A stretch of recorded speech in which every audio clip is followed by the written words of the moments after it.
नमस्कार व्यापारी मित्रों एवं मेरे प्रोफेशनल भाइयों।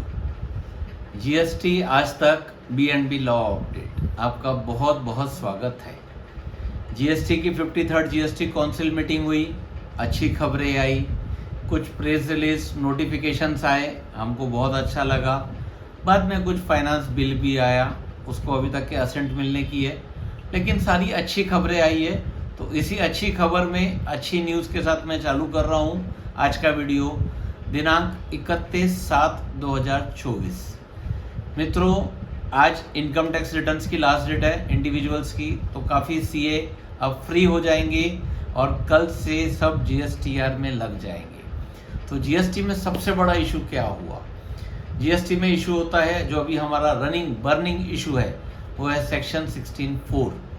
सेक्शन 16(4) में आईटीसी क्या होता है? उसमें एक कंडीशन होती है कि हम जो भी माल खरीदते हैं, जो भी हम गुड्स और सर्विस लेते हैं, उसमें लगने वाला आईटीसी जो टैक्स लगा है, उसे हमें हमारे जीएसटीआर 3B में इनपुट क्लेम करना पड़ता है 3B फाइल करके। तो पहले ये नियम था कि अगर हमने एक डेट तक के 3B में फाइल करके उसे क्लेम नहीं किया तो वे हमें डिसअलाउ कर देते थे कि ये हम आपको नहीं देंगे। ITC is a facility provided to you, it is not your fundamental right। तो आपने क्लेम नहीं किया तो हम आपको नहीं देंगे। ऐसे कई जजमेंट आए, ALD इंडस्ट्रीज, फिर उसमें गोविंदा, फिर कुछ फेवर के भी, डीलर के भी फेवर जजमेंट आया, सनमुगा का भी आया, शांति मोटर्स भी हुआ, और बहुत सारे कम ज़्यादा काफ़ी चलते रहे। Finally 53rd GST council meeting में सरकार ने एक अच्छा सा निर्णय निकाल दिया कि फॉर द पीरियड 17-18, 18-19, 19-20, 20-21, ये चारों साल के रिटर्न का जो आईटीसी है, अगर आपने 30/11/21 तक के क्लेम कर लिया है तो हम आपको आईटीसी पे कोई नोटिस नहीं निकालेंगे। आप नेक हो, आप पाक हो, आपने कोई गुनाह नहीं किया, ऐसा माना जाएगा। ये बात बहुत अच्छी लगी, सभी लोग बड़े खुश हुए। बट एक अच्छी खबर के साथ कुछ ना कुछ फटाके भी आते हैं। वैसे ही फटाके आ गए कि पहला फटाका ये आया कि इस पे यदि किसी ने इस नोटिस के बाद में अगर कोई कर का भुगतान कर दिया है, इंटरेस्ट पेनल्टी भर दिया है, उसको हम कुछ भी पैसा वापस नहीं देंगे। जिसने पैसा भर दिया वो डूब गया, जिसने पैसा नहीं भरा, जो अपील में है, जिसके ऑर्डर्स पास होने के हैं या नोटिस ही आने का है, वो सब बच जाएंगे अगर 30/11/21 तक के आ जाएगा। ये 53rd जीएसटी काउंसिल मीटिंग हुई। इसके बाद में सब लोग नोटिफिकेशन का वेट कर रहे थे, बट ये चीज़ कानून में सुधार करना आवश्यक है। तो कानून में सुधार करने के लिए फाइनेंस बिल में करेक्शन आया। फाइनेंस बिल में किस तरीके से करेक्शन आया कि 16(4) के बाद में 16 सबसेक्शन 1, 2, 3, 4 है, उसके बाद में 16 सबसेक्शन 5 ये जनरेट किया गया कि अगर 4 पीरियड के लिए 17, 18, 18, 19, 19, 20, 21 के लिए अगर आईटीसी आपने 30/11/21 तक के क्लेम कर लिया है तो वो सही है, यानी ये सिर्फ स्पेसिफिक 4 पीरियड के लिए हुआ। इसके बाद में 16 सबसेक्शन 6 जो एक साथ 17 से अच्छा अमेंडमेंट आया कि अगर आपका रजिस्ट्रेशन कैंसल्ड हुआ था और वो आईटीसी आपसे लेना छूट गया था, क्योंकि आप कैंसल थे, जब आप दुनिया में थे ही नहीं तो आईटीसी कैसे क्लेम करते थे? तो अगर आपने कैंसलेशन के बाद विदिन 30 डेज आईटीसी क्लेम कर लिया है तो वो भी वैलिड आईटीसी माना जाएगा, भले वो 30/11/21 के बाद में हुआ हो।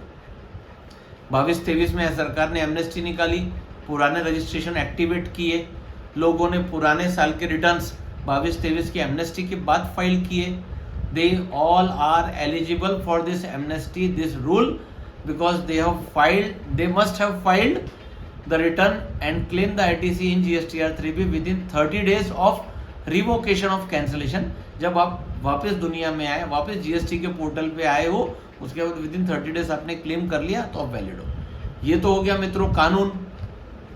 अब जो विषय लेके आया हूँ वो है कि अब हमें करना क्या है। हमारे पास 3 पोजीशन में हम खड़े हैं। कुछ जगह हमें नोटिस आ गया है जिसका ऑर्डर पास होने का है, कुछ जगह पे हमारा ऑर्डर पास हो चुका है जिसके अगेंस्ट में हम अपील में नहीं गए हैं, कुछ जगह पे हमारा ऑर्डर पास हुआ है, हम अपील में जा चुके हैं टाइम पे, कुछ जगह पे ऐसा है कि हमने ऑर्डर पास हुआ, अपील में गए और वो अपील रिजेक्ट हो गई, either because of lapse of time और ग्राउंड्स कि भाई आपको ये हक नहीं है। तो ये चारों सिचुएशन को मित्रों मैं डिस्कस करूंगा। वीडियो शायद 7-8 मिनट का जाएगा, लेकिन ये आपको समझना बहुत ज़रूरी है, व्यापारियों को भी और प्रोफेशनल फ्रेंड्स को भी, और जो मेरे जीएसटी के सहकारी बंधु ये समझ रहे हैं उनके लिए भी ये समझना बहुत ज़रूरी है कि अभी क्या होने वाला है। अब क्या होने वाला है, अगर आपको सिर्फ नोटिस आया है 19-20-20-21, क्योंकि ये 21 तक के ही एग्जम्पशन है, 19-20 के ऑर्डर होने के हैं, 20-21 के भी होने के, तो यदि व्यापारियों को सिर्फ नोटिस आया है तो मित्रों आप आपके तरफ से पूरा रिप्लाई दीजिए, साथ में कंटेंशन करिए कि काउंसिल ने रिकमेंड किया, फाइनेंस बिल में भी आ गया, और वो उसे कंसिडर करे या वेट फॉर नोटिफिकेशन करे कि ये 16(5) और 16(6) को इम्प्लीमेंट करने के आने का। तो अगर वो ऑफिसर रोकता है तो बहुत अच्छी बात है, लेकिन एटलीस्ट आप रिप्लाई जरूर करिए। कानून का रिप्लाई नहीं देना नोटिस का गलत बात होती है, आप रिप्लाई दीजिए।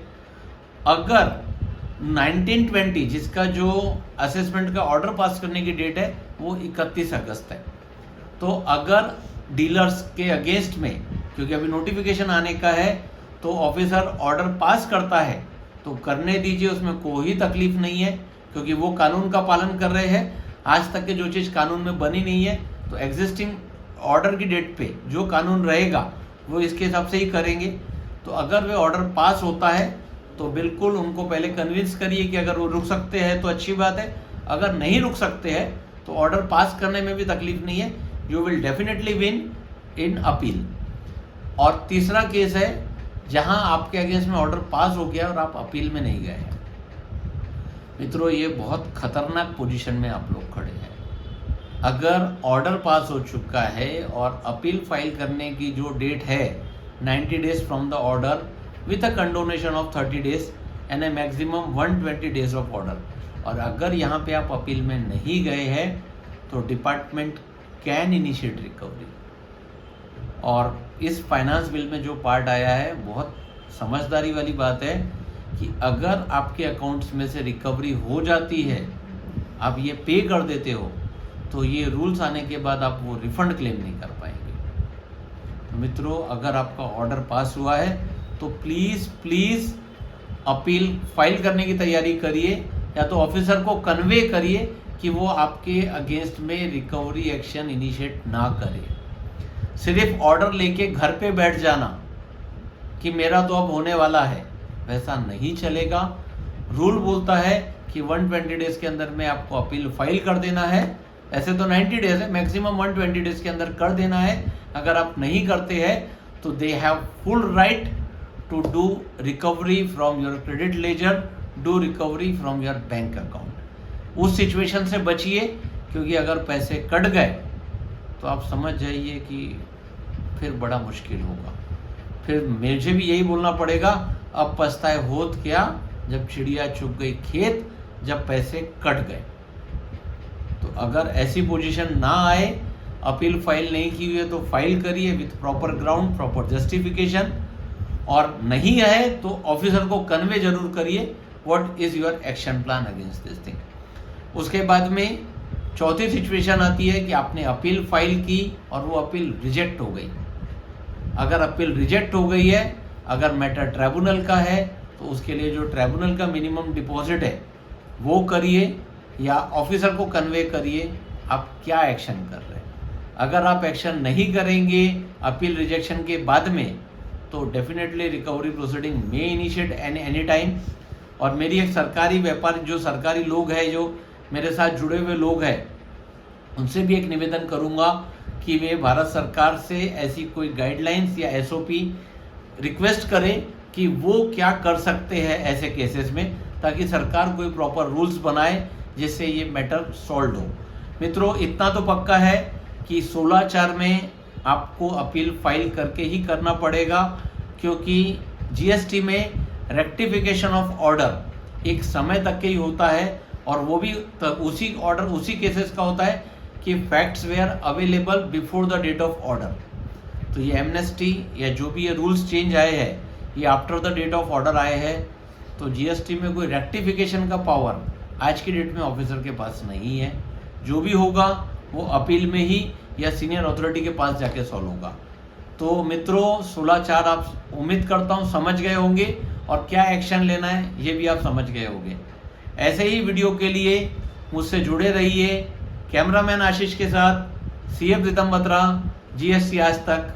धन्यवाद।